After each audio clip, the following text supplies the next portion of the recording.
All right, I don't think Exxon is a big fan of solar panels. ExxonMobil's CEO thinks that really they're not the affordable energy source that everyone thinks. Telling shareholders just yesterday that renewable energy, quote, only survives on the backs of enormous government mandates that are not sustainable.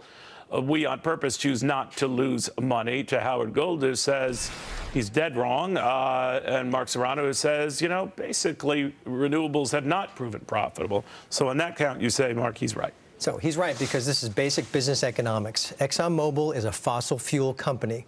Renewables, it gets a lot of tax credits and tax benefits. Right, and we should end those. But renewables, you know, they're not a profit center. So he's speaking reality. It's as if we were to say to McDonald's, you know, you're experts at burgers and fries, but start selling salads and let's see how your business economics work out. It's the same thing. Well, they did, and it has not worked out. It's not all right, so Howard, what do you make of that? Now, I'm not surprised this is the head of ExxonMobil saying this, but he's saying, you know, I always believe these guys, if they could find a nickel in it, they would do it. And obviously, you know, ExxonMobil explored alternative technologies to little avail. What do you think?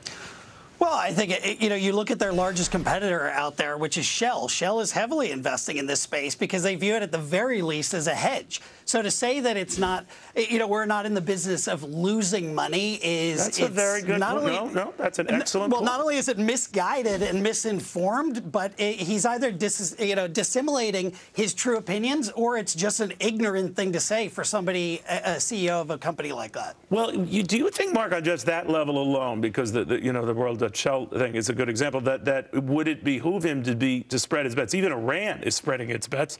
I hear even going into nuclear energy. But my point is, do you think that there is something to be said of, hey, what would it hurt? You generate a lot of money, put a little into this. Perhaps over the long term, but take a look at our portfolio as a country, right? Where does our energy come from that we produce? 39% comes from coal. It used to be 51%. True. So as Tillerson looks at that picture, at the portfolio picture, he sees coal on the decline, nuclear staying about steady, and what do you have after that? Natural gas at 27%. There's room for that to grow.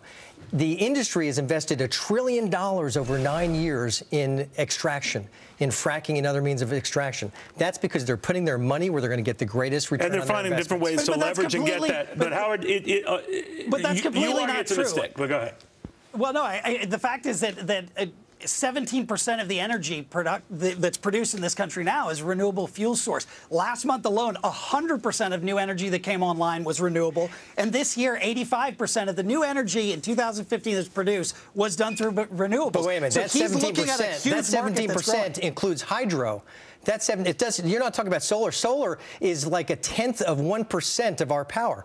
Well, no, he said renewables. Wind is less than 4% of our power. Long term, we should have renewables. We should make investments there. The private sector, if they see a return on investment, they will in the long term. But we've got to get a bridge there with natural gas, with nuclear, with hydro and other methods. But wind and solar are not going to provide a return. State regulators require investments. But why do you need that when basically the argument was it's too expensive, it's a job killer? Both of those things are not true. It's not too expensive. I mean, solar's on parity in places with any other because those jobs are on the backs of taxpayers. And it's a larger job creator than coal. Well, then take away the credits for them. That's fine. Take away the credits for the oil industry and may the best man win. But oil has a very significant head start. You'll acknowledge that, right? Sorry? Absolutely. So it has a head start. Look, put the investment where the return's going to come from.